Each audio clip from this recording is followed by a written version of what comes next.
Bismillahirrahmanirrahim. Assalamualaikum warahmatullahi wabarakatuh dan selamat tengah hari semua. Alhamdulillah, segala puji bagi Allah, kita masih dikumpulkan pada petang ini, masih diberikan keselamatan dan kesihatan, dan kita berdoa agar Allah mengekalkan keadaan seperti ini. Okey, tanpa melengahkan masa, sedikit saya melakukan introduction. Actually, Pejabat Kesihatan Pintu Masuk Antarabangsa Pulau Pinang bertugas untuk melakukan surveillance dan juga penguasaan, terutama pada fasa pandemik ini di bawah Akta 342, Akta penyakit-penyakit, di mana the point of kita lakukan surveillance, webinar, penguasaan dan sebagainya semata-mata adalah untuk memastikan kita memotong chain of infection ataupun rangkaian jangkitan daripada COVID-19 ini sendiri. Jadi short note untuk COVID-19 di Malaysia, sekarang ni kita satu daripada 30 rakyat Malaysia sudah ataupun sedang dijangkiti oleh COVID-19, dan pada masa sama di sebab ini juga tidak menolak kemungkinan ada yang telah dijangkiti lebih daripada sekali. Okey, jadi apa tanggungjawab masyarakat terutama di Penang Port dan sebagainya? So kita ada istilah kita gunakan sekarang ni, kita gunakan perkataan 3T bag. Apa tu 3T bag? Dia yang pertama adalah test, di mana sekarang ni kita menggalakkan masyarakat untuk menjalani ujian saringan COVID-19. Terutama kita tengok Penang Port very efficient dalam melakukan test kepada staff mereka, terutama yang ada close contact ataupun yang ada isu simptom dan sebagainya. Dan juga boleh dilakukan di kawasan yang telah ditarget, yang high risk, yang hotspot dan sebagainya. Kemudian kita yang test yang T yang kedua adalah trace, di mana sekarang ni kita melakukan kontak tracing kepada warga kerja PSB yang ada berlaku jangkitan di dalam kawasan dan sebagainya, demi yang tadi saya cakap kata untuk kita memotong rantaian jangkitan yang tadilah. Jadi webinar ini juga bertujuan untuk kita meningkatkan pengetahuan kepada warga kerja untuk membantu aktiviti pengasaran dan untuk mewujudkan kesedaran di kalangan semua warga kerja, insyaAllah. Dan T yang ketiga adalah treat, di mana kalau kata kita dah ada kes yang positif, kita akan buat rawatan sama ada di COVID, di hospital, di PKRC ataupun isolasi di rumah. Okey. Dan back yang terakhir adalah vaccination, di mana kita menggalakkan semua warga kerja dan juga ahli keluarga mereka dan sebagainya untuk daftarkan diri di bawah program imunisasi COVID-19 kebangsaan ataupun PIK, dan sentiasa untuk menyambut temujanji di MySejahtera. So kita dapat tengok bagaimana di beberapa negeri yang kita dah percaya mengawal COVID-19 ni, terutama di Sarawak. Mungkin itu saja introduksi daripada saya. Saya serahkan kembali kepada pihak moderator. Terima kasih.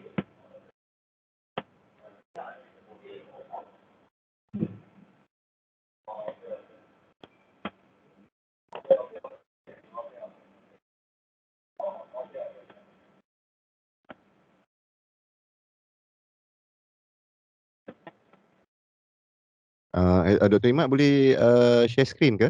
Ataupun Dr. Vidya? Dr. Vidya akan share screen. Okey, alright. So saya jemput Dr. Vidya lah untuk kongsikan screen.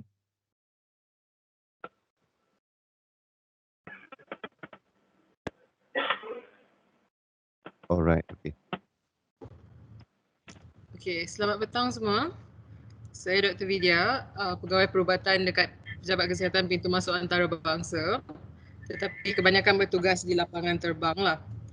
So untuk hari ini kita akan bincangkan pasal COVID-19, apakah itu COVID-19 sebenarnya, pasal vaksin dan juga pasal self-test. Okay, slide saya dalam bahasa Inggeris, so masa saya present ni pun akan mix bahasa Inggeris, bahasa Melayu ya.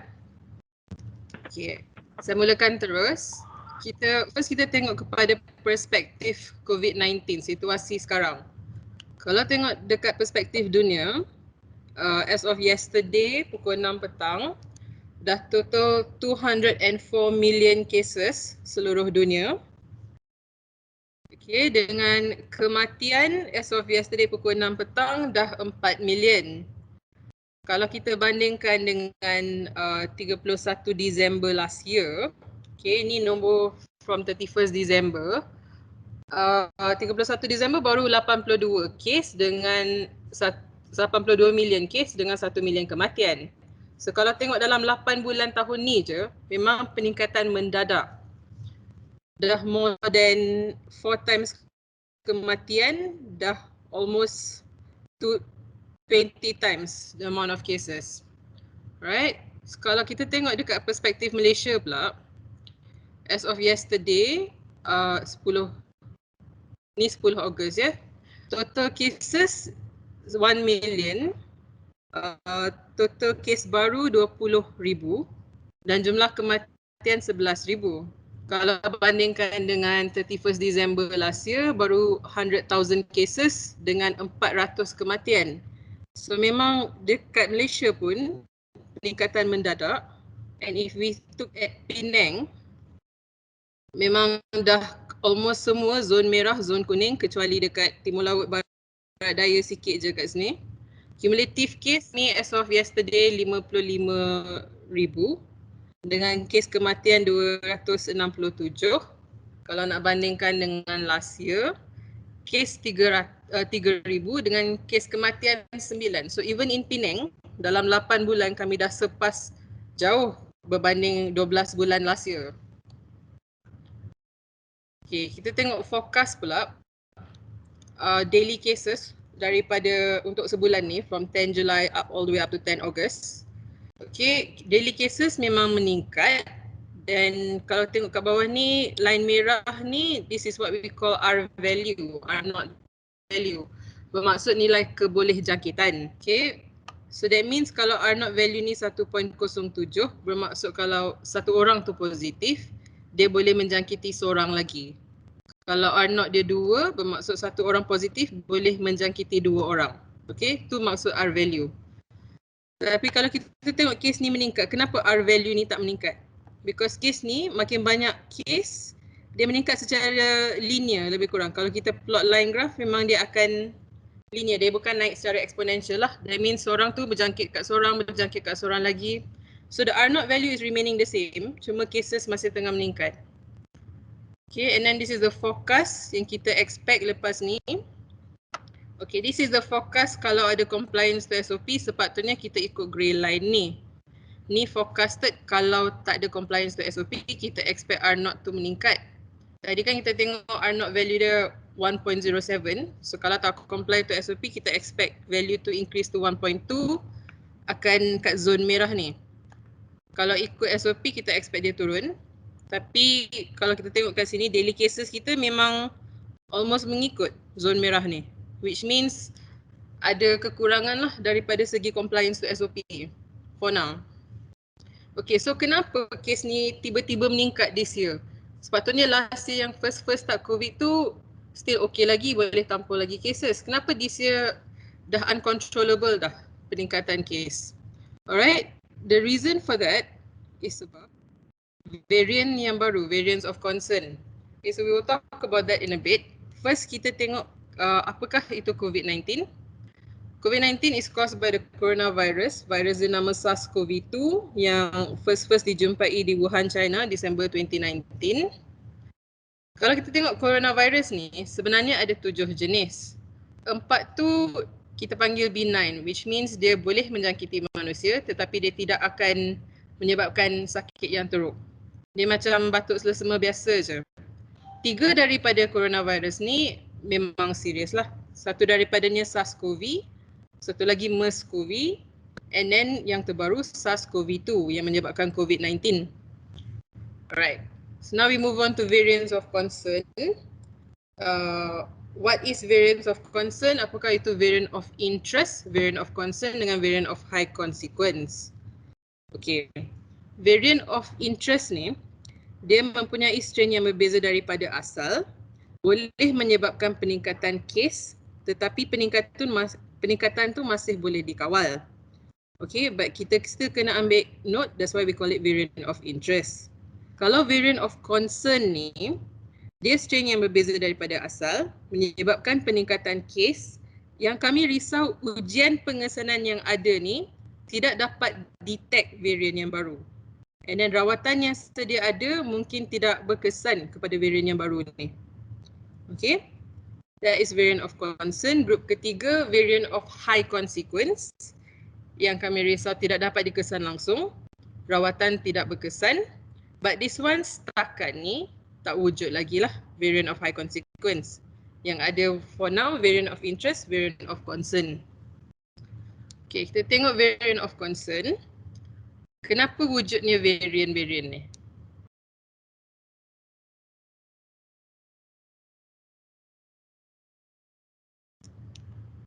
Okay, so bila ada sesuatu virus tu, variant tu dihasilkan daripada mutation dekat dia punya gene.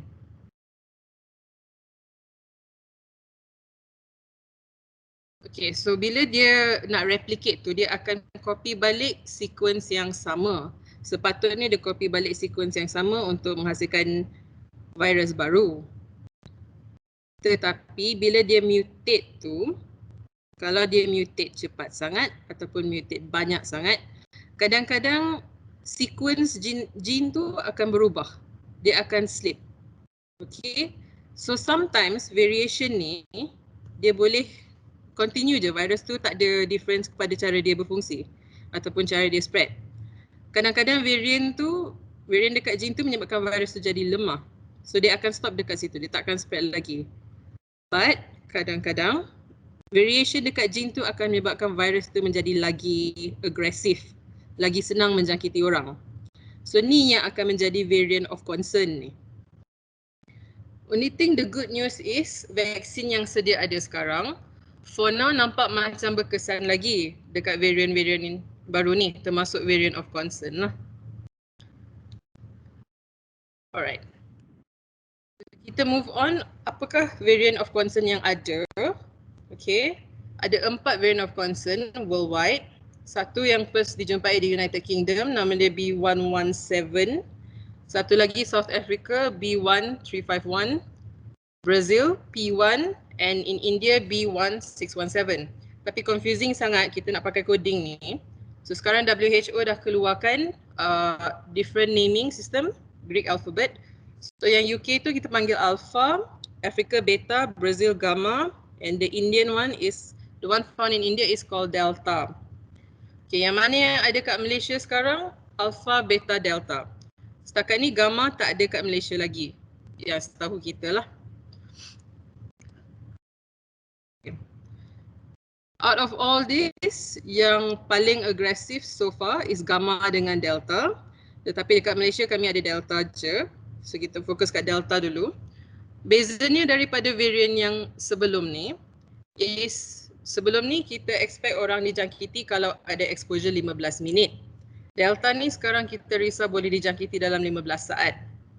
Okay, and then nilai kebolehjangkitan ni, R value yang tadi tu, sepatutnya untuk COVID-19 worldwide it was supposed to be R naught value 2. Bermaksud seorang boleh menjangkiti 2 orang. Tetapi dengan variant Delta ni kami risau R naught value dah naik 5 ke 8. Bermaksud seorang tu boleh menjangkiti 5 orang ataupun boleh menjangkiti 8 orang. Dan jangkitan memang cepat berlaku dekat tempat yang tak ada ventilation yang bagus. Okay, then we move on to symptoms. Apakah simptom COVID?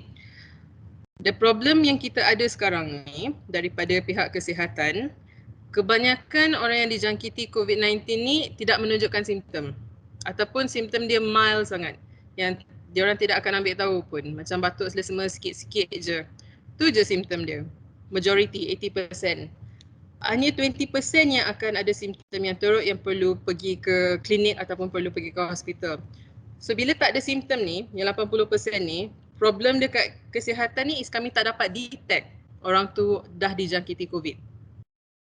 Okay, and concern number 2 is bila dah ada simptom, kemungkinan besar dah your contagious period, that means period yang you boleh menjangkiti orang lain, adalah sebelum you dapat simptom. So untuk COVID-19, we take about 10 to 14 days Okay, untuk you menunjukkan simptom. That means 10 to 14 days yang you tak ada simptom tu, you boleh menjangkiti orang lain. Bila dah ada simptom, lepas 3 hari most of the time tak menjangkiti orang lain dah. Dia period yang before simptom tu, that is the problem that we're having untuk trace balik contact. That's why kalau perasan bila kami tengok kes positif, kami akan tanya balik history. Sebelum dapat simptom tu ataupun sebelum positif, 10 hari sebelum, 14 hari sebelum, mana pergerakan dia tu? Because that's when you are most contagious. Okay, simptom dia yang memang kita sedia tahu sebelum ni, simptom demam, batuk, hilang dari rasa, hilang dari bau. But dengan strain-strain baru ni, terutamanya dengan strain Delta, simptom dia sangat tak spesifik. Okay, boleh ada simptom sakit tekak, sakit-sakit sendi, gatal mata, rashes. Tapi yang kebanyakan kita tengok sekarang is cirit and muntah. Walaupun tak batuk, tak selesema, dia cirit, dia muntah je. And then tengok-tengok positif for COVID. So simptom dia bukan macam simptom dulu lah. Just because tak ada batuk, tak ada selesema doesn't mean tidak mungkin COVID lah. Okay, so untuk varian Delta macam saya cakap tadi, simptom baru, sakit kepala, sakit sendi, cirit, muntah and keletihan. So dia sangat tak spesifik. Okay, how is the virus transmitted? Macam mana kita boleh spread kepada orang lain? Macam kita tengok tadi, 80% tu is tak ada simptom. And that is the one that you cannot control because you tak boleh detect orang tu dah ada virus ataupun tengah dijangkiti COVID. So kebanyakan transmission berlaku daripada orang yang tak ada simptom ataupun belum ada simptom, pre-symptomatic. So in the 10 to 14 days sebelum dia ada simptom tu, that's when dia paling banyak transmit virus. Okay, and even if you duduk jauh daripada orang tu ataupun you tak jumpa face to face, virus tu boleh remain in the air for up to 3 hours. That's why kita pentingkan sangat pakai mask. Because kalau tak pakai mask, bercakap, batuk, bersin, kalau ada virus in your droplets tu, it can remain in the air for up to 3 hours. Okay, so kita tengok video macam mana transmission COVID-19 berlaku.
Okay, so airborne 3 hours, on surfaces pula berapa lama virus tu boleh last.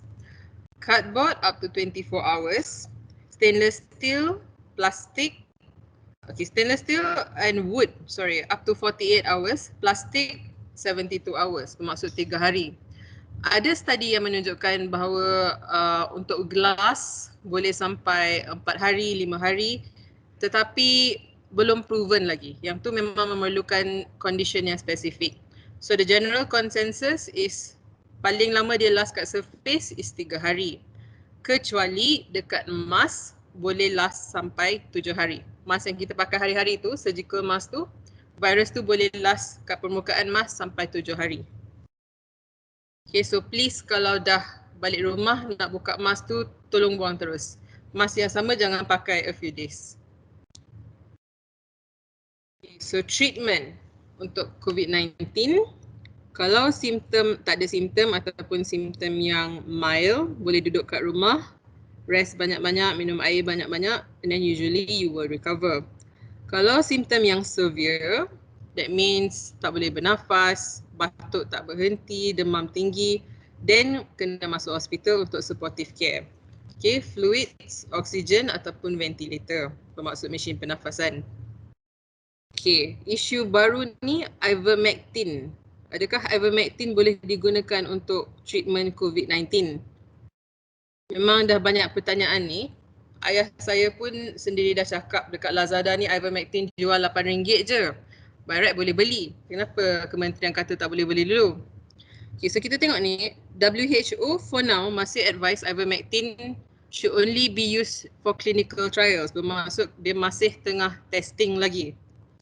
Okay, US punya FDA tidak menggalakkan menggunakan ivermectin untuk treatment COVID-19. Kementerian Kesihatan kita pun tak membenarkan use of ivermectin for COVID-19. Tetapi ada kes baru-baru ni dikatakan ivermectin diluluskan secara kegunaan off-label. So apa maksud off-label tu sebenarnya? Off-label bermaksud Kementerian Kesihatan boleh membeli ivermectin untuk kegunaan research, untuk clinical trials. That's what off-label means, bukan untuk kegunaan orang ramai. Okay. Apa ivermectin tu sebenarnya? Dia actually anti-parasitic agent yang selama ni dipakai untuk haiwan. Anti-parasite deworming untuk haiwan, and is legally not approved for commercial use. Hanya dekat US dia pernah pakai untuk humans, tetapi itu pun 1 or 2 cases sahaja. Dia still trial drug. Okay, most of the time is only used for animals. So for now, untuk COVID-19, ivermectin belum sesuai dipakai. Tetapi kalau clinical trials tu menunjukkan ada efek, then maybe later on kita boleh pakai lah. But for now belum lagi. For now hanya untuk clinical trials sahaja. Okay, kita move on kepada vaccines. Okay, status vaksinasi Malaysia as of 10 Ogos. Most of it is already at least 40 to 60%. Kalau tengok Penang almost 100% dah. Yang hijau-hijau ni almost 100% dah. Tinggal a few states je yang masih 60 to 70% and then Sabah 40% lah. Kalau kita tengok yang divaksinasi, yang tu pendaftaran.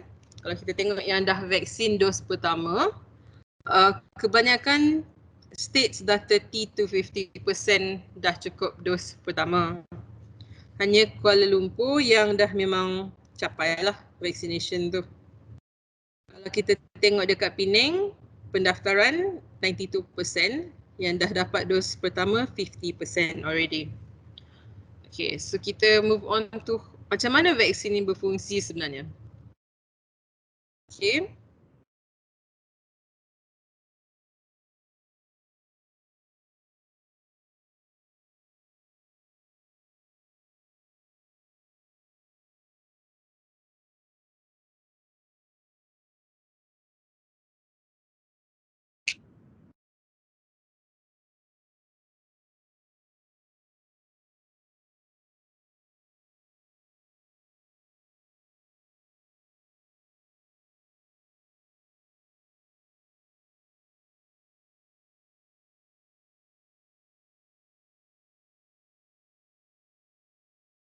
Okay, so macam kita tengok dekat video tadi, basically vaksin ni dia mengajar badan kita untuk recognize sesuatu virus. Okay, so bila badan kita dah belajar nak recognize tu, bila virus tu masuk, badan kita dah pandai nak deal with it. Okay, basically dia akan mount immune response. So bila virus baru masuk, immune system kita dah boleh recognize benda ni adalah virus, yang this is how you fight the virus. Okay, so kita tengok, okay, so vaksin actually dia bukan sahaja protect diri kita sendiri, tetapi akan tolong protect community juga. So macam mana vaksin ni protect community sebenarnya? Kalau seorang je yang vaksin, macam mana dia boleh tolong protect community? Okay, so ni kita achieve through herd immunity. Mesti pernah dengar perkataan ni, herd immunity. So what actually is herd immunity? Is basically population immunity, di mana kita try achieve immunity untuk satu community, sama ada through vaksin ataupun through kalau ada cukup members of the community yang dah dapat infection tu, dah dapat natural immunity. Okay, so bila enough people have the immunity against sesuatu virus, kurang sikit jangkitan kepada dos yang tak dapat immunity tu lagi. Okay, so ada dua cara. Satu is through vaksin, satu macam saya cakap tadi is kalau dah dapat jangkitan. Tetapi kalau untuk COVID-19 ni, yang kita tengok dah a few cases yang sangat-sangat serius, so kita tak nak achieve herd immunity through jangkitan sahaja. That's why kita try push untuk vaksin to achieve immunity. Okay, so if we see this diagram here, how it works is, kalau tak ada orang yang immunize langsung, disease tu senang nak spread. Gambar kat atas ni.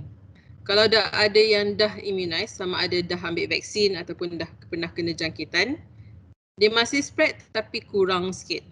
Tapi kalau dah banyak yang dah dapat immunize, ada through vaksin ataupun dah dapat jangkitan tu, dia tak dapat nak spread. Okay, so orang yang tak dapat vaksin ataupun tak pernah kena jangkit, they are fairly safe compared to kalau community langsung tak ada immunity. Okay, so this is what herd immunity means. This is what we are trying to achieve dengan vaksin sekarang. Okay, so types of vaccines yang ada. Untuk faham types of vaccines ni, kita kena tengok virus ni dulu. Okay, so kalau kita tengok cross-section virus ni, this is badan virus, this is the genetic material, the RNA, and then kat luar ni is the spike protein. Okay, so macam mana kita nak menghasilkan vaksin, it depends on which part of the virus kita nak pakai. There is one possibility you boleh pakai the virus tu totally, sama ada virus yang mati ataupun virus yang dah dilemahkan, which is the live attenuated vaccine, ataupun kita pakai genetic material yang sama, cuma virus yang similar. So kita tak pakai virus COVID-19, kita pakai a different virus to carry genetic material virus COVID ni untuk dipakai sebagai vaksin. Approach number 2 is kalau kita pakai genetic material sahaja. Kita keluarkan genetic material tu and then kita pakai untuk vaksin. Approach number 3 is kalau kita pakai protein yang luar tu. Okay, only the spike protein we use for the vaccine. Vaksin yang kita ada dekat Malaysia sekarang ni, yang pakai genetic material Pfizer, yang pakai vector AstraZeneca, yang pakai inactivated vaccine Sinovac. Okay, ada lagi vaksin Sinopharm dengan Johnson & Johnson yang tengah ongoing trial tapi belum approve untuk dipakai lagi lah. So yang setakat ni 3 ni je.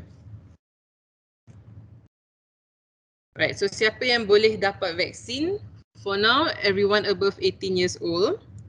Yang tak boleh dapat vaksin is those yang ada history of severe allergy ataupun patient yang immunocompromised.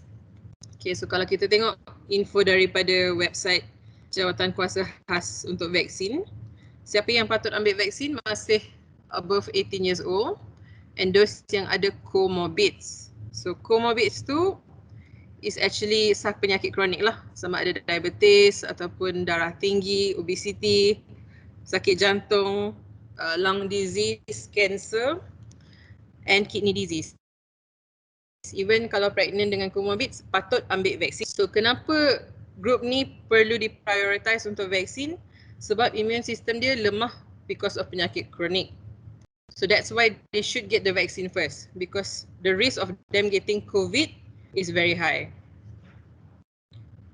Okay, also recommended for those lepas baik daripada any infection ataupun those who have gotten other vaccines, katakan nak dapat vaksin COVID tapi baru nak ambil vaksin influenza. Boleh tapi lepas 2 minggu. Okay, untuk ibu yang menyusu badan, untuk dos yang ada alergi tapi very mild.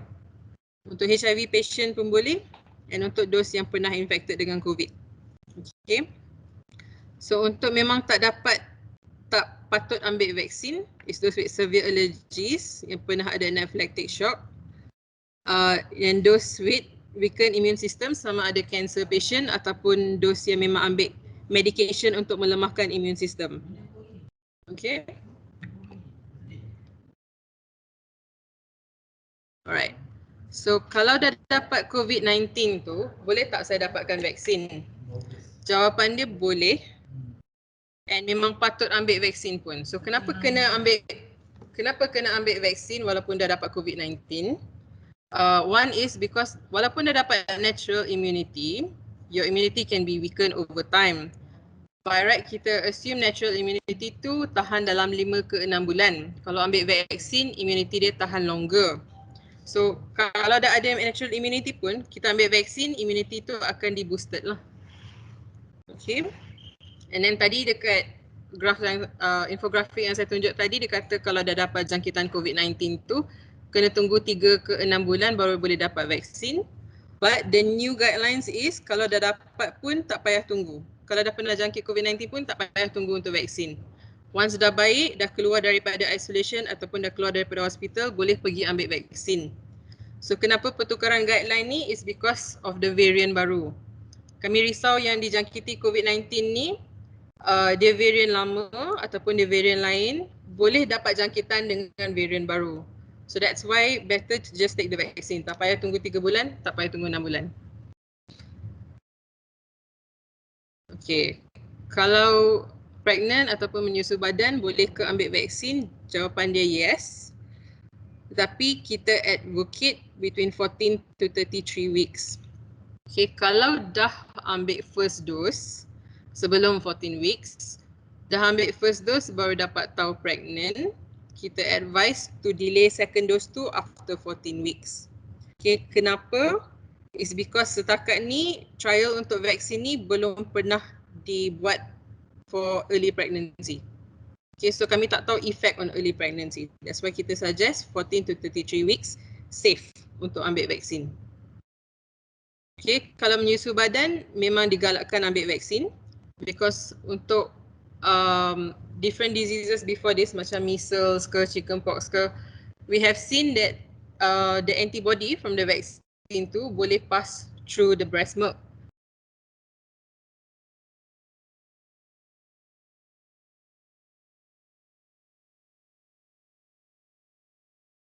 Just take the vaccine as well. Okay, side effect of the vaccine, most of the time is side effect yang mild. Very rare cases yang ada severe side effects. Severe side effects pun is usually allergy ataupun anaphylaxis macam saya cakap tadi. So usual side effects yang memang kebanyakan orang ada, keletihan, demam, low grade fever, sakit dekat tempat injection ataupun sakit-sakit sendi sikit. Okay, so kenapa ada side effect pada vaksin ni?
Okay, so basically kalau ada side effects tu is just bermaksud immune system kita tengah respon kepada vaksin.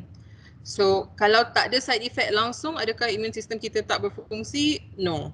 Doesn't mean kalau dah dapat vaksin kena ada side effect. Ada some people yang langsung tak ada side effect, which is fine. Okay, so adakah COVID-19 vaksin yang sedia ada ni efektif?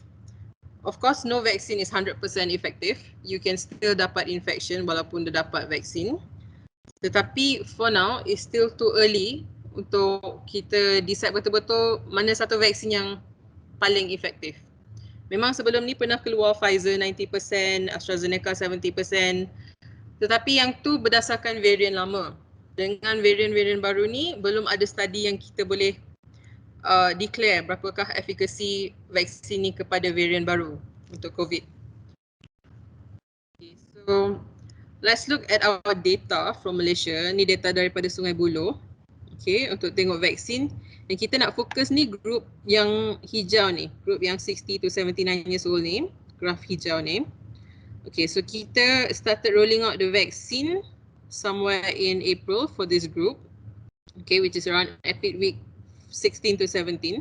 So bulan 4, bulan 5. Okay, so arrow yang pertama tu is first dose. Arrow yang kedua tu lepas 3 minggu is roughly the time where they were rolling out the second dose. So yang kita tahu lepas second dose, after 2 weeks lepas second dose, baru vaksin tu betul-betul berfungsi. So kita estimate around time ni. Kalau tengok untuk group 60 to 79 years old, around the time that we were hoping to achieve immunity for the 60 to 79 years old, kes dia memang menurun. Okay. Kalau kita tengok dekat Penang, for those above 60 years old in Penang, tengok dekat bahagian phase 2 vaccination ni, phase 2 vaccination bertambah dengan total lockdown. By around 17 June, kita dah achieve 15% coverage. By around July, we achieve 73% coverage. So memang nampak once we've started rolling out the vaccines, cases menurun untuk that age group. Okay, so again, once the vaccination coverage increases, nampak cases, incident of cases tu memang menurun. Okay, so kalau dah dapat vaksin, can I still get COVID-19? Yes, because vaccines tu tak memberi 100% protection. So you can still get breakthrough infections. Tetapi the more people are vaccinated, lagi cepat kita achieve yang herd immunity tadi tu, lagi kurang orang yang akan contact dengan virus ataupun dapat transmission from that virus. So lesser people will get infected. In terms of kalau breakthrough infections tu, kita tengok dekat healthcare workers. Ni study on healthcare workers yang dah fully vaccinated. Masih mendapat jangkitan COVID, tetapi kalau tengok ni, kebanyakan duduk dekat kategori 1, which means tak ada gejala ataupun gejala ringan. Tak ada gejala 32%, gejala ringan 67%, hanya 0.1% ada kategori 3 yang radang paru-paru, hanya 0.1% yang perlu oksigen, 0% yang memerlukan rawatan ICU di antara petugas KKM yang fully vaccinated. So, generally, adakah vaksin berkesan? Yes. Tapi vaksin mana yang paling berkesan? Not enough data for us to declare. Tapi vaksin berkesan. Okay, what can you do after being vaccinated? Walaupun dah dapat vaksin, dah dapat lengkap 2 dos, dah 2 weeks after second dose tu, masih kena follow SOP, avoid crowded places, tempat yang sempit, physical distancing, please practice physical distancing, practice hand hygiene, pakai mask. Masih tak boleh stop lagi walaupun dah vaksin. Okay, so kenapa still kena follow SOP? Walaupun dah dapat vaksin, we can still carry the virus. Which means mungkin kita tak dapat jangkitan tu ataupun kita dapat simptom ringan-ringan je, tapi kita masih boleh pass virus tu kepada orang yang tak divaksin lagi. Okay, sekarang ni kita tak achieve lagi yang herd immunity tu. So ramai lagi yang tak vaksin di kalangan like say people around us. So walaupun kami dah vaksin, we can still pass it to other people. Once kita dah achieve herd immunity, then the chances of us passing it around is lesser lah. Okay, let's move on to self-testing. Yang dah ada kit baru untuk self-testing ni. Siapa yang boleh buat self-test? Anyone yang ada symptoms. Dah vaksin ke tak vaksin doesn't matter, as long as ada symptoms, boleh self-test. Kalau tak vaksin and no symptoms, boleh self-test. ataupun kalau dah expose to someone yang ada COVID-19, then you can test first. Okay. If you test positive, please isolate dulu and inform siapa-siapa yang pernah contact over the past 10 to 14 days. Okay, kits yang boleh dipakai di Malaysia approved by our medical device authority sekarang ni ada 7 kit. Okay, satu is Selexium, GMate, Be-Right COVID-19, All Test COVID-19, Just Check, and then dua yang baru is Longxi 2019 nCoV and Sichuan Xinjiang SARS-CoV Antigen Assay. Alright, so all these 7 are approved for use. Bermaksud kalau test ni menunjukkan positif, kemungkinan besar is positif. And this test ada 100% specificity. Bermaksud kalau test ni negatif, should be negative.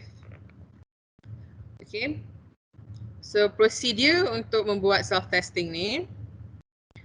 Okay. Kalau kita tengok, this is for self-testing yang ada saliva dengan nasal kit ya. Ada most of the kits yang pakai saliva sahaja. Ada yang jenis yang kita ludah terus ke dalam container tu, ada yang kena swab dekat mulut. The procedure yang saya tunjuk ni untuk swab dekat mulut dengan swab dekat hidung. Okay, so before buat testing tu, boleh minum air sahaja, jangan merokok, jangan makan. Okay, once you've gotten the kit tu, prepare the rack. Letak tube tu yang datang with the kit, put it on the rack and then drop the buffer into the tube, 6 drops. First swab tu, swab mulut dulu. Ada 3 tempat nak swab. On your left cheek, right cheek, lepas tu roof of the mouth. Okay. Swab 5 times dekat each tempat, 3 tempat tadi tu. Each place 5 times.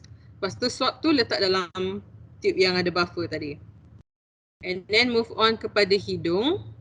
Ambil tip yang swab yang satu lagi tu. Insert sikit je, tak payah insert sampai ke dalam macam kita ambil RTK, tak payah. Dia bahagian depan hidung sahaja. Sebab 2 cm, just insert, swab about 5 times and then for both sides. Okay, dua-dua belah hidung and then masukkan sekali dengan swab tadi dekat tube yang dengan extraction buffer. Okay, and then mix it around 10 times, buang swab tu, tutup tube tu and then boleh drop dekat kaset. After that you have to wait for 15 minutes baru dapat baca result lah. Okay, so dekat sini saya share YouTube video untuk GMate. Saya tak mainkan video ni sekarang because video dia agak panjang, 7 minit. So siapa-siapa yang berminat boleh scan QR code ni dulu, save video. Kalau nak pakai kit GMate, kalau nak pakai kit Selexium, this is the YouTube video for it. So boleh scan dulu dengan save video lah. Boleh tengok dekat rumah nanti.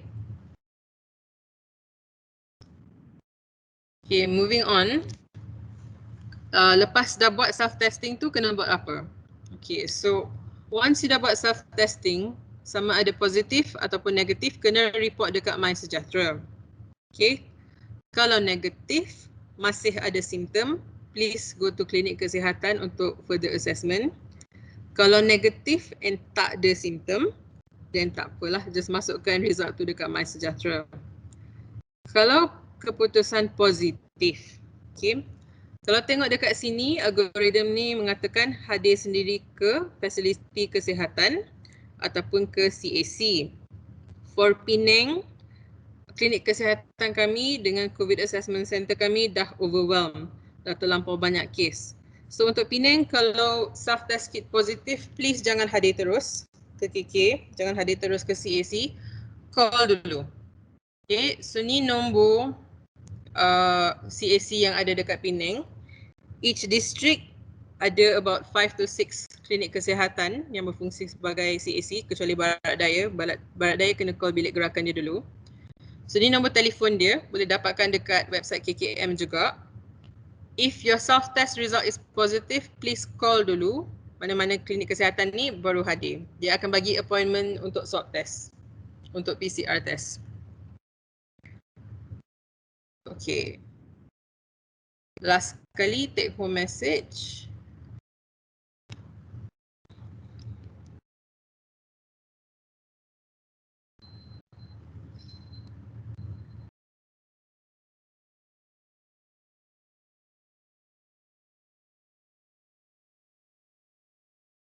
Okay, so basically how we want to stop the spread of COVID is basically how we want to stop the new variants of COVID is by stopping the spread. Okay, makin banyak virus ni spread, makin ramai orang dijangkiti, makin banyak dia akan mutate dan menghasilkan varian baru. So the only way we can stop new variants is kalau kita stop the spread of COVID-19. And it's basically dapatkan vaksin, follow hygiene, social distancing, pakai mask. Okay, itu sahaja daripada saya hari ini. Ni just resources for additional info. WHO punya playlist yang dia terangkan pasal COVID-19, pasal vaksin. Each video is about 5 minutes and dia terangkan explanation dia quite simple. And then yang kat bawah ni untuk mendapatkan info pasal vaksin. Alright, itu saja. Terima kasih. Ada soalan apa-apa ke? Ya, sekarang kita buka ruang kepada warga kerja Penempot untuk bertanyakan soalan kepada Dr. Vidya. Itu Assalamualaikum Dr. Zani. Ya, waalaikumsalam. Terima kasih kerana sudi buat program ini bersama dengan Penempot lah. Kami amat menghargai sangat. Ya. Okey, ada soalan ke? Kalau tak ada soalan, saya ada soalan sebenarnya. Okey, soalan saya berkenaan dengan isu vaksin ni lah. So ada vaksin yang dikatakan hanya perlu cucuk 2 dos. Ada vaksin sekarang ni yang dah diluluskan iaitu Johnson kata 1 dos. So yang vaksin yang sedia ada ni pula yang mana ada pula yang kita kena ambil booster. Ada isu yang mana katanya kena ambil booster selepas 6 bulan. So boleh doktor terangkan dari situ tak? Kenapa vaksin ni dia bertindak dari segi dos dia tu berbeza-beza. Kalau dari segi AstraZeneca dia 5 ml. Kalau dari segi Pfizer dia 3 ml. Kan? So kenapa dos ni berbeza dan kenapa perlu ambil booster dan kenapa Johnson jadi 1 dos sahaja? Okay, so untuk vaksin ni, it depends on kita pakai vaksin jenis apa. So, tiga-tiga vaksin ni, dia pakai part virus yang berlainan. Macam Pfizer, dia pakai the genetic material sahaja. Untuk AstraZeneca, dia pakai vector. Untuk Johnson dia pakai subunit. Okay, so dosage dia and berapa dos yang kena ambil is berdasarkan kepada clinical trial yang diorang buat. Lepas diorang administer dos tu, diorang akan check antibody. So, clinical trial yang diorang buat, Pfizer, dia tengok memerlukan 2 dos, jarak dia 3 minggu ke 6 minggu. Untuk AstraZeneca, untuk kita capai level antibody tu, perlukan 2 dos juga, jarak 6 to 9 weeks. Okay, untuk Johnson & Johnson, 1 dos dah dapat menghasilkan antibody level yang secukupnya. Okay, untuk booster dose pula, sekarang ni kami risau pasal varian baru, varian Delta, Gamma yang tak sampai Malaysia lagi ni. So, company yang menghasilkan vaksin macam Pfizer, macam Sinovac, their suggestion is mungkin perlukan booster dose. Tetapi setakat ni dekat US pun, diorang punya Food Drug Authority FDA tak approve lagi booster dose ni. Okay, tak nampak keperluan lagi untuk booster dose because setakat ni orang yang dah lengkap 2 dos vaksin ataupun 1 dos vaksin untuk Johnson & Johnson, kalau dah vaksin lengkap, dia tak mendapat jangkitan teruk. Okay, for now, suggestion untuk booster dose tu ada tetapi tak nampak keperluan lagi. So, whether or not later on, dalam 1 tahun, dalam 2 tahun kami memerlukan booster dose, it's too early to say, masih perlukan study diteruskan lagi dan kita akan tengok trend jangkitan lah lepas ni, baru kita boleh decide.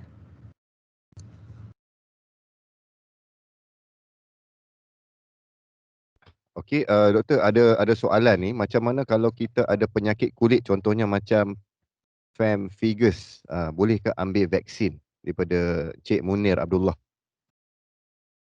Okay, this one memang perlu discuss dengan doktor yang selalu berjumpa because pemphigus ni it's not usually an allergic reaction. Kita contraindicate for allergic reaction yang teruk, bermaksud kalau dah allergic tu tak dapat bernafas, bengkak mata, kena masuk hospital, kena ambil injection. Kalau allergic yang sikit-sikit ataupun sakit kulit masih boleh ambil vaksin. But to be on the safe side, please double check with either your GP ataupun doktor kulit yang selalu jumpa. Sama juga macam allergic kepada medicine. Boleh ambil vaksin kan? Allergic again depends. Allergic teruk ke allergic setakat rashes, gatal-gatal sikit-sikit je. Kalau allergic yang tak teruk, sikit-sikit je naik gatal tu boleh. Kalau allergic yang teruk sampai tahap tak boleh bernafas, then tak boleh.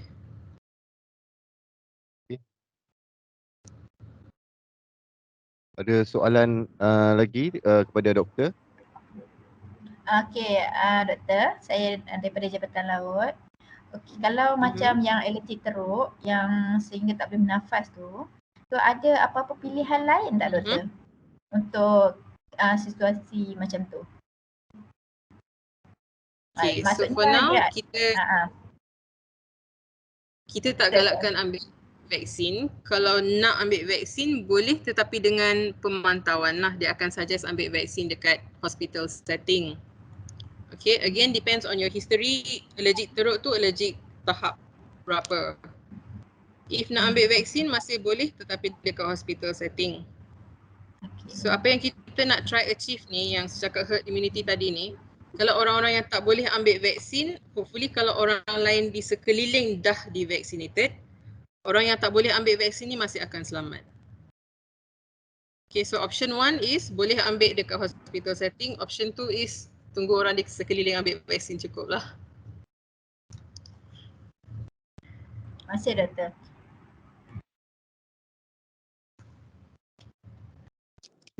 Ada soalan lain lagi? Ada doktor? Selamat petang doktor. Saya ada satu soalan. Kenapa setengah orang yang dah vaksin 2 dos ada juga yang jadi kes kematian tu? Apa penyebab dia? Walaupun tak ada penyakit. Penyakit tak ada apa-apa tapi tiba-tiba lepas second dose dia meninggal. Lepas mungkin sehari 2 hari macam tu ada kes kan. Okay, so untuk vaksin ni, untuk kita dapat imuniti lengkap mengambil 2 minggu daripada dos kedua. Kalau sehari 2 hari selepas dos kedua, kira imuniti tak lengkap lagi. Bermaksud vaksin tu tak cukup lagi untuk protect kita. Dia memang mengambil masa 2 minggu daripada second dose. So kalau orang yang sehari 2 hari lepas vaksin dos kedua, we don't take them as fully vaccinated yet.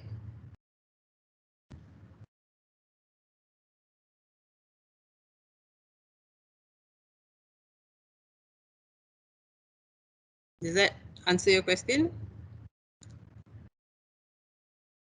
1N tadi.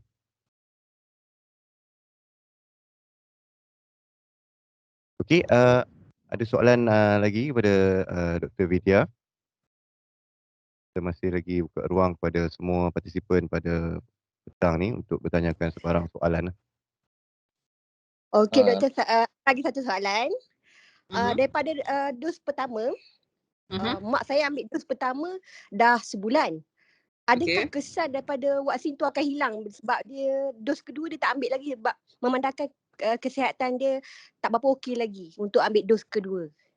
Adakah vaksin kesan yang pertama? Vaksin apa tu? Pfizer kalau tak silap saya. Okay, Pfizer untuk dapatkan dos kedua tu kita bagi 3 to 6 weeks. So kalau masih dalam 6 minggu tu boleh ambil dos kedua.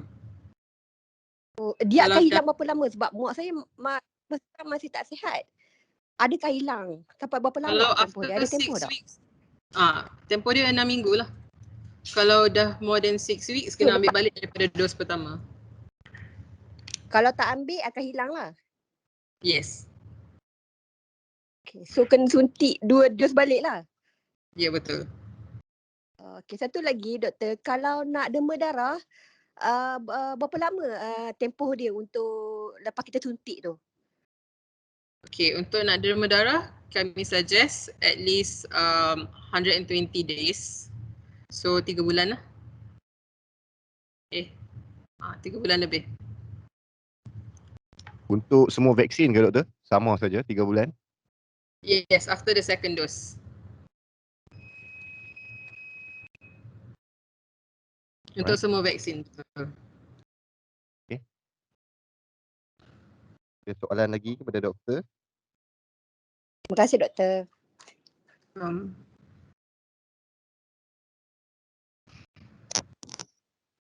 Doktor, Ya. saya daripada Pontianak. Okey, saya nak tanya bagaimana vaksin virus ni dia masuk dalam anggota badan kita? Adakah melalui semua rongga-rongga yang ada di badan kita? Dapat? Okay, virus tu cara dia masuk ke badan kita is basically through mucous membrane. So mucous membranes tu bahagian mata, hidung dengan mulut. That's why kalau kita suggest untuk protection tu pakai mask dengan pakai face shield. So untuk protect mata, hidung dengan mulut. Semua dalam keadaan konteks kita kena kerja, especially during break time, apabila kita berada dalam suasana yang agak ramai, tapi masih mengamalkan penjarakan, kita buka face mask yang kita makan. Adakah airborne masa tu dia boleh spread? Boleh, because macam kita tengok tadi, droplet tu boleh stay airborne for about 3 hours. So memang time tu boleh spread. Jadi dalam keadaan yang sepatutnya, adakah makan dalam suasana beraircon ataupun open area yang mana yang lebih sesuai dalam keadaan kita macam kami di operation, kami memang kena ada satu tempat untuk diorang rest dan memang mungkin ruang tu tak cukup besar ke untuk diorang makan dalam keadaan suasana yang terbuka. Okay, so air conditioning dengan open air, of course open air better sebab pengudaraan circulation of the air ventilation tu is better outside. Okay, kalau dekat ruangan yang aircon tu, kita takut sama ada dia circulate balik udara yang contaminated ataupun tak ada pengudaraan yang cukup.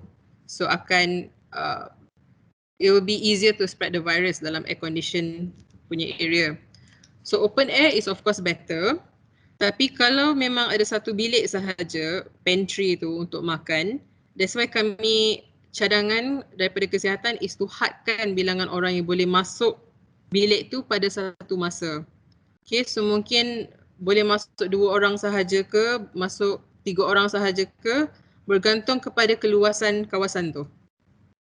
Okay, walaupun ada penjarakan 1 meter, kadang-kadang tak cukup. Dan dari segi kadang-kadang operator dia berkongsi tempat duduk kan dalam kabin. Jadi sejauh mana virus dia boleh spread melalui sharing tempat duduk ni? Boleh. Okay, untuk spread of virus, dia ada actually 3 mekanism. Satu is droplet. Dia kalau nak tengok particle size lah. Droplet more than 5 micrometer. Aerosol dia sangat kecil, less than 5 micrometer. Yang tu boleh spread jauh. Lepas tu satu lagi yang ketiga kita panggil fomite. Fomite tu is kalau droplet tu jatuh dekat surface. Contohlah kami tengah duduk kat meja ni, tak pakai mask, terbersin ke batuk ke droplet tu jatuh dekat meja tu, the next person yang sentuh tempat tu boleh pick up virus. Okay, so kalau sharing tempat duduk ataupun sharing antara shift macam shift pagi dengan shift petang duduk dekat tempat sama, memang risiko spread tu sangat tinggi. So the option for that is kalau terpaksa sharing tempat duduk, kami suggest physical barrier. That means put in a barrier between person A dengan person B kalau boleh. Kalau tak, memang sepanjang masa bekerja tu kena pakai mask.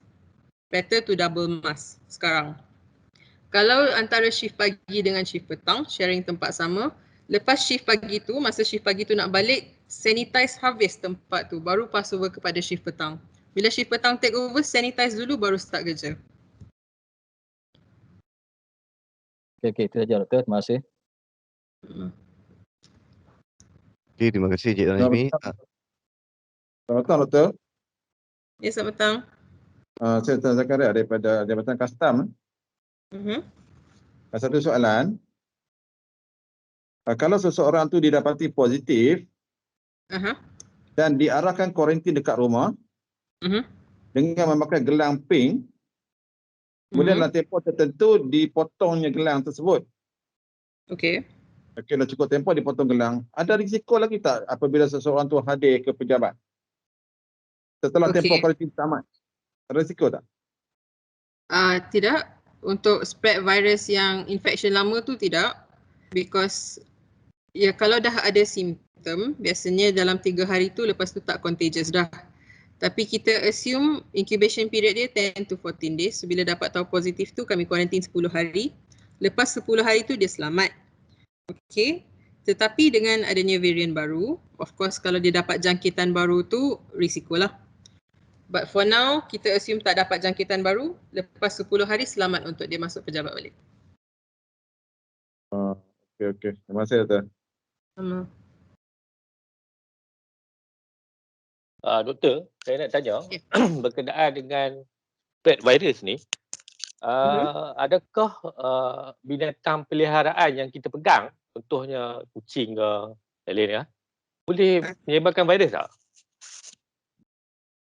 For now tak ada, kami tak nampak transmission daripada binatang kecil lah. Memang virus ni kita tahu berasal daripada kelawar. Tapi from human to animal lepas tu spread to human balik, setakat ni tak ada. Okay, terima kasih. Okey, ada soalan lagi pada doktor? Doktor, saya ada satu soalan. Baru ni kita digemparkan dengan kematian ibu mengandung lah. Ibu mengandung akibat jangkitan COVID-19.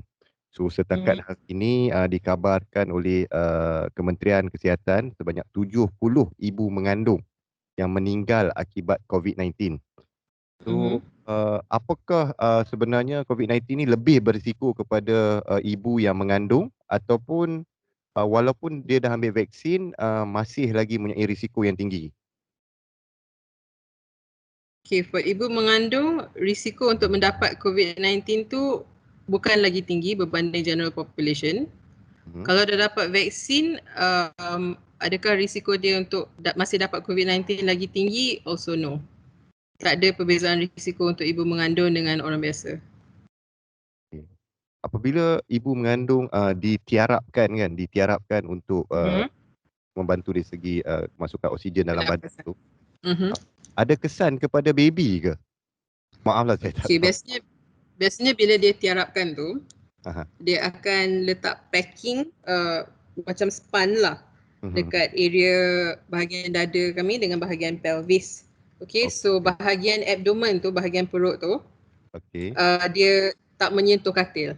Okay, so kalau untuk daripada segi baby tu, dia tak akan affect apa-apa. Baby tu tak akan ditekan ke apa, no. And dia akan make sure blood supply tu not compromised. So no adverse effect to the baby. Alright, okay.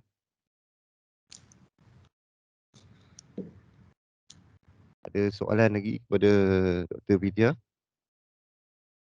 Okay, saya just nak betulkan tadi yang untuk derma darah tu, soalan derma darah tu. After vaccination, dos kedua lepas 7 hari boleh derma darah. Oh, lepas 7 hari Yang tadi doktor cakap 3 jam dia akan ada dekat kawasan, contohnya kalau dia tu bersin ke ataupun level ada dekat kawasan tu 3 jam. Itu varian yang baru ke? 3 jam dia ada kat situ tu? Varian lama pun sama juga. Dia boleh airborne for 3 hours.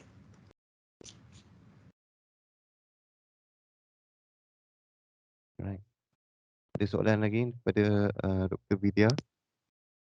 Silakan. Doktor, saya nak tanya lagi satu. Kalau warga asing yang pelancong yang sampai daripada luar negara, kan KKM akan saring. Okey.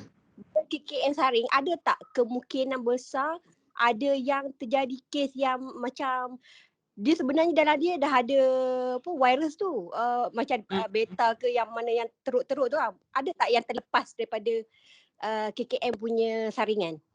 Contoh KKM buat saringan tu tapi tak dapat detect, lepas tu dia dah terlepas lalu ikut counter immigration, counter custom, lepas tu dia akan ke staff yang seterusnya lah yang boleh jangkit ke pegawai yang bekerja waktu tu lah.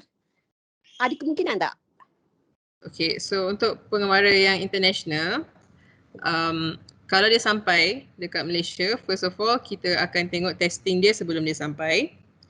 Okay, untuk kes dekat airport ni kami akan buat satu lagi test bila dia sampai. So dia ada PCR satu sebelum flight, PCR satu lagi selepas dia sampai kat Malaysia. Okay, and then kita akan make sure tak ada demam, tak ada simptom apa-apa, baru kita akan lepaskan turun ke immigration. Kalau ada simptom, kalau ada demam, memang kita akan terus refer ke hospital lah. So bila dia turun ke immigration tu, dia akan di-escort oleh pihak APM kami, Angkatan Pertahanan kami, and diorang akan sanitize dulu before diorang turun, masa diorang turun, selepas diorang lalu immigration custom.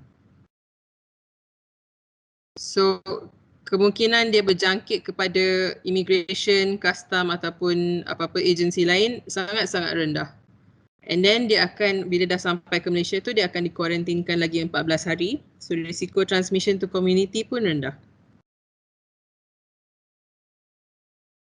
Dia janji kena patuh SOP lah, kuarantin tu. Betul. Okay, doktor, ada satu soalan ni. Dari ruangan chat lah dia tanya, makanan apa yang dia ada pantang ke sebelum ataupun selepas ambil vaksin ni? Kan macam setengah orang kata jangan minum kopi sebelum ambil vaksin ataupun selepas ambil vaksin. Betul ke? Tak ada pantang apa-apa untuk makanan, tapi lepas ambil vaksin banyak minum air lah. Untuk kanak-kanak tidak ada vaksinasi lagi kan? So adakah kanak-kanak juga berpotensi tinggi untuk dijangkiti, doktor? Okay, untuk kanak-kanak, actually dekat US dia ada buat study kalau boleh Pfizer lah, kalau boleh diberi untuk kanak-kanak daripada umur 12 sampai 17. Tapi kebanyakan dia notice ada mendapat radang jantung. So for now vaksin belum selamat lagi dipakai untuk kanak-kanak. Sama ada kanak-kanak lagi berisiko, risiko dia sama macam general population. So kalau kanak-kanak duduk di rumah je, of course risiko dia kurang. Tapi kalau dihantar ke rumah pengasuh ataupun taska ataupun sekolah and tak memakai PPE, tak memakai mask, tak mengikut SOP, then of course risiko akan meningkat lah. Okay. Mungkin kita boleh ambil lagi satu soalan ke? Terakhir untuk tanya kepada Dr. Vidya. Silakan. Ada siapa nak tanya? Soalan yang terakhir. Dr. Hazmi daripada OSD. Soalan saya, apa perbezaan antara RTK antigen test dengan home self test? Terima kasih. Okay, RTK antigen test and home self test, dia punya konsep lebih kurang. Kita nak tengok antigen dalam badan, dua-dua rapid test juga. Cuma tempat pengambilan sampel tu berbeza. Kalau RTK kita ambil dekat nasopharynx, bermaksud bahagian dalam belakang hidung. Okay, kalau self test tu boleh ambil bahagian depan hidung ataupun saliva. Kenapa wujudnya self test ni? Because sekarang ada studi baru yang menunjukkan virus tu ada dalam saliva kita, ada dalam air liur, ada dalam bahagian depan hidung, tak payah juluk sampai ke belakang. So konsep dia lebih kurang, just that this one is easier to use, boleh dipakai di rumah.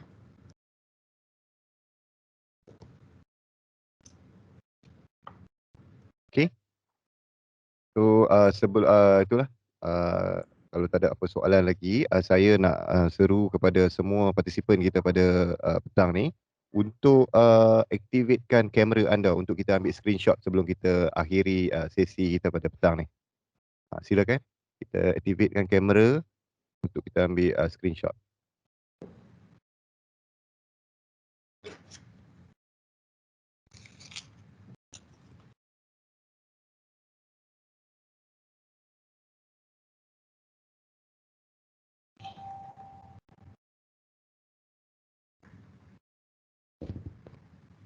Okay, kita aktifkan kamera dulu sebelum kita akhiri sesi kita pada petang ni.